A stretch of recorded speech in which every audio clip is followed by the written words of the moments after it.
Hai semua, selamat datang di channel Baca Saham. Pada video ini, kita akan bahas satu topik dengan judul Tahun 2021 investasi kripto lebih menarik dibandingkan saham. Untuk itu, simak video ini sampai habis ya, agar mendapat pemahaman yang utuh.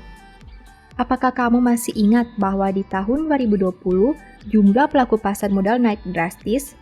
Dengan banyaknya orang yang melakukan work from home, membuat pasar saham menjadi salah satu pilihan untuk menghabiskan waktu di rumah. Di tahun 2020 pun banyak bermunculan akun dan influencer yang membahas tentang saham, padahal hal itu tidak terlihat di tahun-tahun sebelumnya. Nah, bagaimana dengan tahun 2021 ini? Seperti yang kita tahu, memasuki pertengahan tahun 2021, minat investasi lebih mengarah ke cryptocurrency. Saham sepertinya sudah tidak menarik lagi karena mempunyai fluktuasi yang biasa-biasa saja. Kenaikan dan penurunan harga saham setiap hari dibatasi oleh bursa. Saham-saham yang cenderung auto-reject atas atau auto-reject bawah mendapat pengawasan ekstra dari bursa. Bagaimana dengan kripto?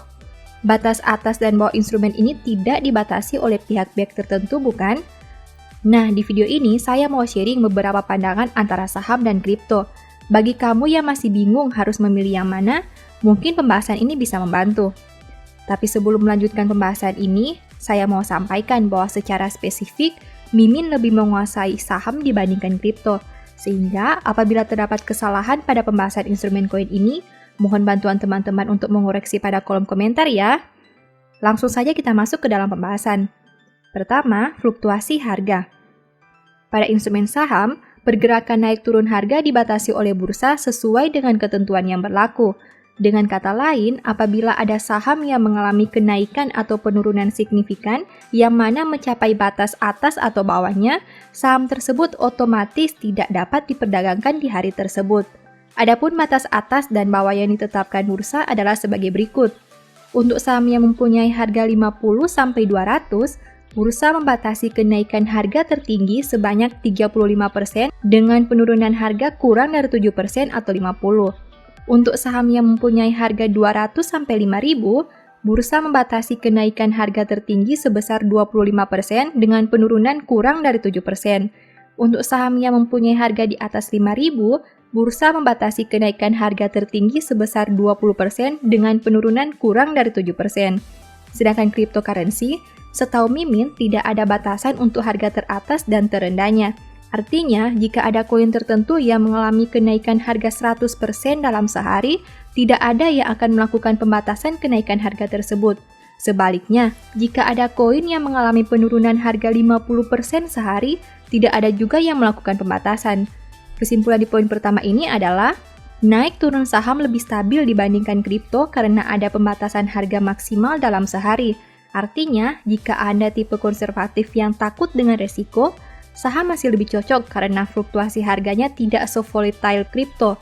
Namun di sisi lain, potensi keuntungan yang diperoleh menjadi sedikit terbatas dan tidak semenarik kripto. Kedua, potensi profit dan loss.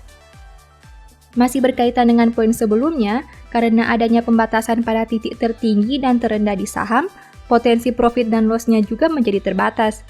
Sekalipun Anda memegang saham yang mempunyai range harga 50-200, potensi profit tersebut yang bisa dicapai dalam satu hari hanya 35%. Hal itu berbeda dengan potensi keuntungan kripto yang bisa berkali-kali lipat dibandingkan saham. Sejalan dengan profit, potensi resiko di saham dan kripto juga menawarkan hal yang sama. Pada instrumen saham, di harga berapapun Anda membeli suatu saham, batas maksimal penurunan harga hariannya hanya 7%. Sedangkan untuk kripto, tidak ada batasannya. Artinya, mau harga kripto dibanting sedalam apapun dalam sehari, itu sangat mungkin terjadi. Kesimpulan di poin kedua ini adalah, jika Anda ingin berinvestasi dengan tenang tanpa panik dengan naik turun harga yang signifikan, saham menjadi pilihan yang tepat. Namun, jika Anda punya mental pemberani yang siap menerima kerugian besar dalam satu malam, mungkin kripto bisa dipertimbangkan. Ingat, di kripto Anda bisa jadi kaya semalam, tapi bisa juga miskin mendadak jika tidak punya manajemen yang baik dan tidak mengatur stop loss dalam satu transaksi. Ketiga, jam perdagangan. Pada instrumen saham, jam perdagangan dibatasi oleh bursa, di mana hanya berada pada hari Senin sampai Jumat, di mana sesi 1 dimulai jam 9 sampai 11.30 WIB dan sesi 2 dimulai pada jam 13.30 sampai 14.49 WIB. Sedangkan kripto, pada instrumen ini tidak ada pembatasan jam perdagangan seperti di saham. Orang-orang dapat bertransaksi dalam 24 jam, bahkan ketika hari libur atau tanggal merah. Artinya, sekalipun Anda tidur malam, jam perdagangan instrumen ini tetap bergerak naik dan turun. Kesimpulan di poin ketiga ini adalah, jika Anda tidak tertarik untuk melihat market atau bertransaksi setiap hari, mungkin saham lebih cocok di mana mempunyai jam perdagangannya tersendiri. Namun, apabila Anda merupakan trader yang ingin selalu berada di market bahkan di hari libur, mungkin kripto bisa dipelajari lebih lanjut. Namun harus diingat bahwa jika membeli saham, Anda bisa tidur dengan nyenyak di malam hari tanpa perlu khawatir harga akan bergerak naik atau turun.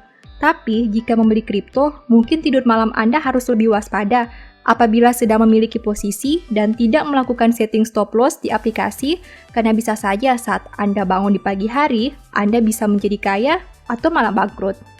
Keempat, fundamental. Pada instrumen saham, seperti yang sudah Anda ketahui, bahwa saham merupakan bukti kepemilikan atas suatu perusahaan. Artinya, kita membeli saham sama seperti kita membeli bagian kecil dari perusahaan. Jika Anda membeli saham Bank BCA dan melihat bank tersebut beroperasi, maka ada perasaan bangga dan bahagia karena bisa menjadi bagian dari perusahaan tersebut. Selain itu, apabila perusahaan mencetak keuntungan setiap tahun yang bahkan mencapai triliunan rupiah, Anda berkesempatan juga untuk menikmati keuntungan tersebut dengan adanya pembagian dividen. Intinya, di balik lembar saham yang Anda miliki, ada bisnis yang berjalan di dalamnya, dan bisnis itu nyata serta bisa Anda lihat dalam kehidupan sehari-hari. Sedangkan untuk instrumen kripto, sejujurnya Mimin pribadi tidak terlalu memahami fundamental dari instrumen ini. Hal-hal apa yang berada di balik naik turun koin-koin tersebut dan mendasari pergerakan harganya. Apakah untuk menganalisa fundamental kita hanya perlu melihat proyeksi di balik koin tersebut dan menghitung jumlah koin beredar dan volume transaksinya? Apakah instrumen ini murni seperti pertukaran mata uang asing yang sering disebut sebagai forex? Kesimpulan di poin keempat ini adalah, saham yang kita miliki sebenarnya mewakili operasional bisnis perusahaan. Meski harga saham tidak bisa dikaitkan langsung dengan kinerja perusahaan karena hanya bergantung pada supply and demand, namun dividen pada instrumen ini mempertegas pernyataan bahwa ada bisnis di balik lembar saham tersebut. Dengan keterbatasan pengetahuan Mimin tentang kripto, Mimin pribadi menganggap saham lebih cocok bagi mereka yang punya mindset investor dan melihat dalam jangka panjang dengan dividen sebagai buktinya. Sedangkan kripto lebih cocok bagi seorang trader yang berharap mendapatkan capital gain dengan cepat. Kelima, keamanan. Pada instrumen saham, kepemilikan saham yang kita miliki tergolong aman karena disimpan di Kustodian Sentral Efek Indonesia atau KSEI. Artinya, meski bertransaksi jual beli saham melalui sekuritas, jumlah lembar saham yang kita beli itu tidak tersimpan di sekuritas, namun di KSEI.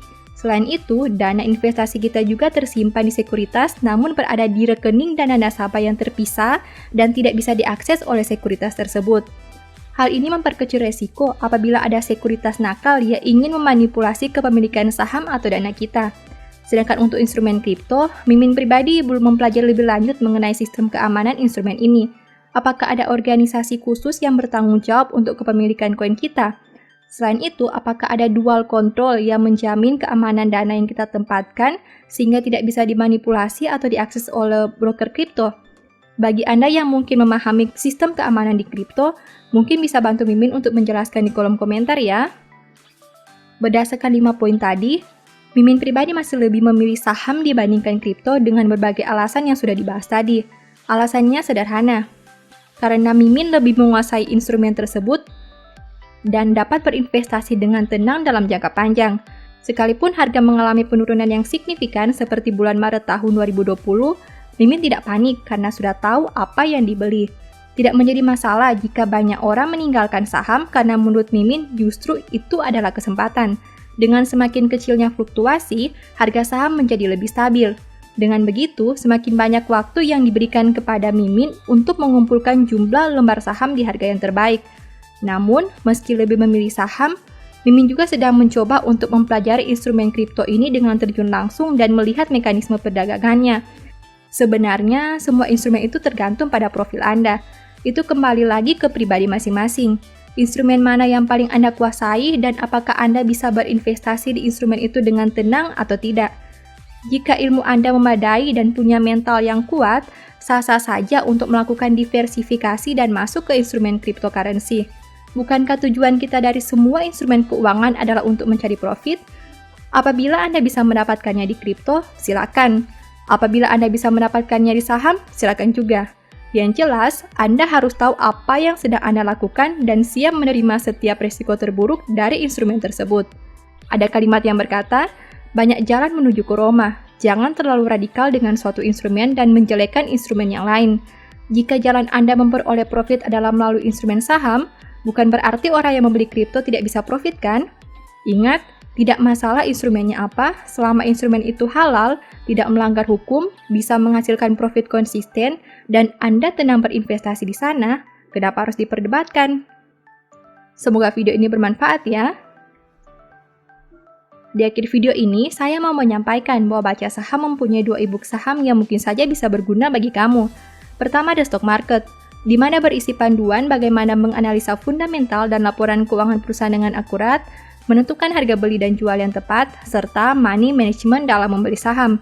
Kedua, Analyze Report, di mana merupakan e-book 3 bulanan yang ditulis berdasarkan laporan keuangan perusahaan yang terupdate, memuat berbagai informasi mendetail mengenai fundamental dan kinerja perusahaan, baik itu informasi umum, anak usaha, manajemen, sekilas perusahaan, beda laporan keuangan, analisa neraca dan laba rugi, dan sampai menentukan harga beli dan jual yang ideal.